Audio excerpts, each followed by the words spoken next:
इतना शुरुआत जिसने की उसने एक अच्छे रीजन से की, बीच वाला आके काम बिगाड़ देता है। वहां से सिद्ध होता है कि आप यही कह रही हैं कि शास्त्रों में जो लिखा है वो बेमतलब का है, वो व्यर्थ है, उन सब का कोई मतलब नहीं है। किशोरी कथा करते हैं जिसका मतलब ये नहीं, लेकिन अपनी मर्यादा और अपनी उस पवित्रता का भी ध्यान महिला को रखना चाहिए। एक तरह से उनका भी भगवान का भी अपमान है। ये तमाम क्वेश्चन आंसर होते रहो, उल्टा सीधा कोई भी जवाब देते हैं। अगर आंसर न मालूम हो तो चुप रहो। मुझे फोन्स का बहुत शौक, पर मुझे हर नए मतलब जो नया निकलेगा मुझे चाहिए। प्रसिद्धि अच्छे लोगों को अहंकारी बना देती है और अहंकार ही मनुष्य की दुर्गति का मुख्य कारण माना जाता है।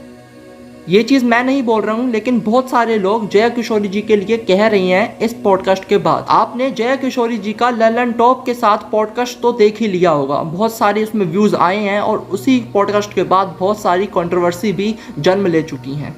और आजकल हम देख रहे हैं कि सोशल मीडिया में हिंदू ही हिंदू से आपस में लड़ रहे हैं। और एक और हमें यहाँ पर देखने को मिल रहा है कि जया किशोरी जी के विरोध में अब बहुत सारे कथावाचक और संत और कह सकते हैं कि बहुत सारे जो सनातनी हैं वो खड़े हो रहे हैं और आवाज़ उठा रहे हैं। और कुछ लोगों को ये कंट्रोवर्सी कि हिंदू ही हिंदू के खिलाफ में बोल रहा है, ये अच्छा नहीं लगता। अच्छा तो मुझे भी नहीं लगता, लेकिन मुझे ये चीज़ समझ में आती है कि जब आपका मोटिव सनातन धर्म हो तब आप किसी हिंदू के लिए भी बोल रहे हो तो वो गलत नहीं है। अर्जुन को भी अपनों के ही विरुद्ध शस्त्र उठाने पड़े थे, गैरों के नहीं, अपने ही उसके सारे सगे संबंधी थे।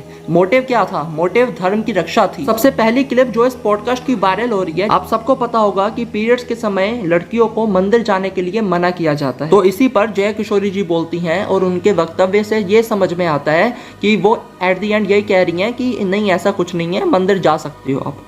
तो यहाँ पर बहुत सारे कथावाचक ही उनके विरोध में बोल रही हैं, जैसे कि अतुल कृष्ण शास्त्री जी, और वो इस बात पर जोर दे रही हैं कि स्त्री अपवित्र नहीं है बल्कि वो समय अपवित्र है, इसलिए मना किया जाता है कि मंदिर ना जाए। हमारे शास्त्रों में कहीं स्त्री को अपवित्र नहीं बोला गया, उनको तो पूजनीय माना गया है। जहाँ स्त्रियों का सम्मान होता है वहाँ देवता भी उपस्थित होते हैं, आते हैं। शास्त्रों के अकॉर्डिंग ये समय अपवित्र है। तो यही कहना चाहते थे अतुल कृष्ण शास्त्री जी अपनी वीडियो से, तो उन्होंने भी जया किशोरी जी का विरोध करा है। इस पॉडकास्ट के बाद जो दूसरी क्लिप है जो वायरल हुई, जिसके कारण जया किशोरी जी का विरोध हो रहा है, वो ये है कि मुझे फोन्स का बहुत शौक है। जया किशोरी ये स्टेटमेंट देती हैं कि मुझे फोन्स का बहुत शौक है, आईफोन का जो भी नया मॉडल आता है वो तो मैं लेती हूँ, मेरे को बहुत शौक है। तो अब लोगों के कमेंट्स आ रहे हैं कि ये खुद तो मटीरियलिस्टिक लाइफ जी रही है, खुद तो इस मोह माया में लगी हुई है और ये धर्म का प्रचार कर रही है, ये धर्म सिखा रही है लोगों को। और जितने भी कमेंट्स आप देखोगे सभी जया किशोरी जी का इसमें विरोध कर रहे हैं कि आप एक कथावाचक हैं और आप ऐसी चीजें प्रमोट कर रही हैं। लोग स्पिरिचुअलिटी में, अध्यात्म में आते ही तब है जब वो इस मटीरियलिस्टिक लाइफ को छोड़ना चाहते हैं, और आप वापस ही उन्हें वहीं भेज रही हो, भाई उसी चीज के लिए प्रेरित कर रही हो। आपको जो रोल मॉडल मान रहे हैं वो तो गलत इन्फ्लुएंस हो रहे हैं ना आपसे। तो बहुत सारे लोगों ने मुझे भी इस पॉडकास्ट को भेजा और बोला कि आपकी क्या राय है, इस पॉडकास्ट को पूरा देखिए और फिर बताइए।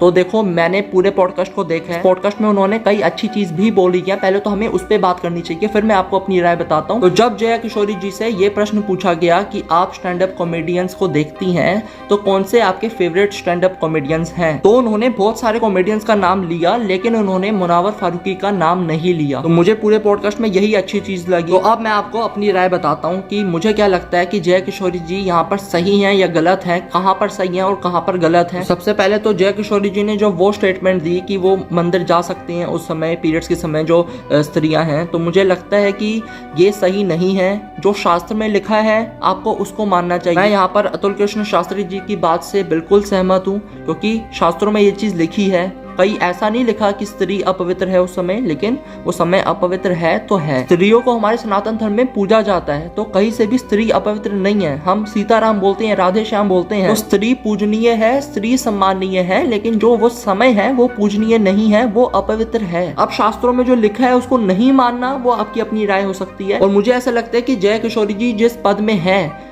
तो उनसे कोई भी ऐसा प्रश्न पूछा जा रहा है तो उनसे उनकी अपनी चॉइस नहीं पूछी जा रही है, उनसे पूछा जा रहा है कि धर्म ग्रंथों में क्या लिखा है, शास्त्रों में क्या लिखा है। आप कथावाचक हो, आपको ये याद रखना पड़ेगा कि आप जहाँ पर भी जा रहे हो एक कथावाचक के रूप में जा रहे हो। लोग आपसे जो प्रश्न पूछ रहे हैं तो उसका उत्तर आपको अपनी चॉइस से नहीं देना, बल्कि शास्त्रों से, ग्रंथों के अकॉर्डिंग देना है। इसी पर अब एक पक्ष ये भी है कि जब हम बोलते हैं कथावाचक, तो बहुत सारे कथावाचक आते हैं, लेकिन सभी कथावाचक सेम नहीं है सभी कथावाचक। सभी कथावाचकों के बोलने का तरीका और जिन लोगों को वो अपने साथ जोड़ना चाहते हैं, अगर आप ओवरऑल बात करो तो वो सनातनियों को ही, हिंदुओं को ही जोड़ना चाहते हैं।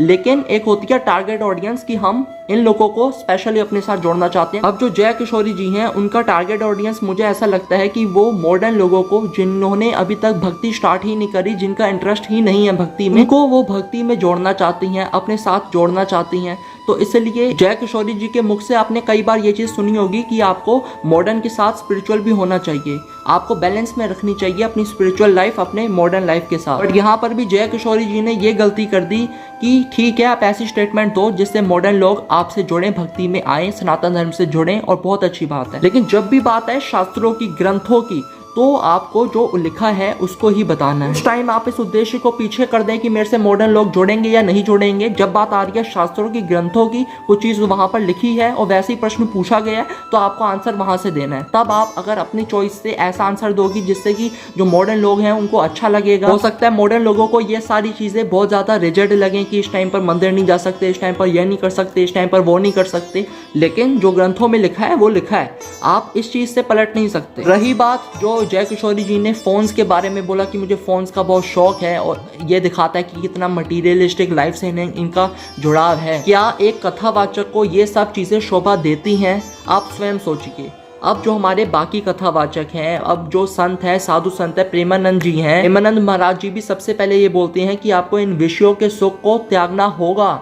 अगर आप भक्ति में आना चाहते हो तो इन विषयों के सुख से अपने चित्त को इन पर मत लगाओ, प्रभु के चरणों में लगाओ, भक्ति में लगाओ, नाम में लगाओ, तब इन सब चीजों से आप छूट सकते हो। अब इसके बाद इंद्रेश जी क्या कहते हैं? इंद्रेश जी तो स्वयं ये कह रहे हैं कि इस कलयुग में जो कली का सबसे बड़ा शस्त्र है ना, वो आपके हाथ में फोन है।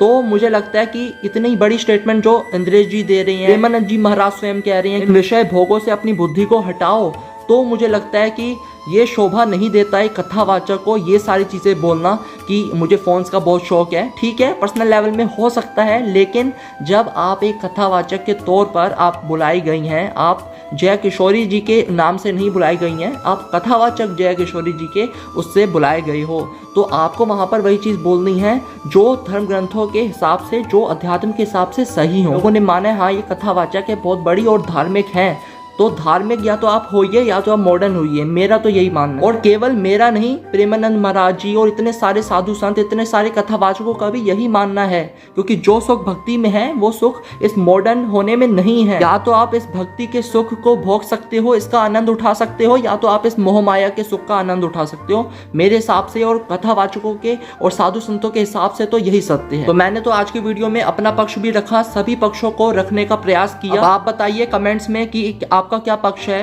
जय किशोरी जी यहाँ पर सही है या गलत है। वीडियो को ज्यादा से ज्यादा शेयर करिए। मिलते हैं अगली वीडियो में। जय श्री राम, राधे राधे, हर हर महादेव।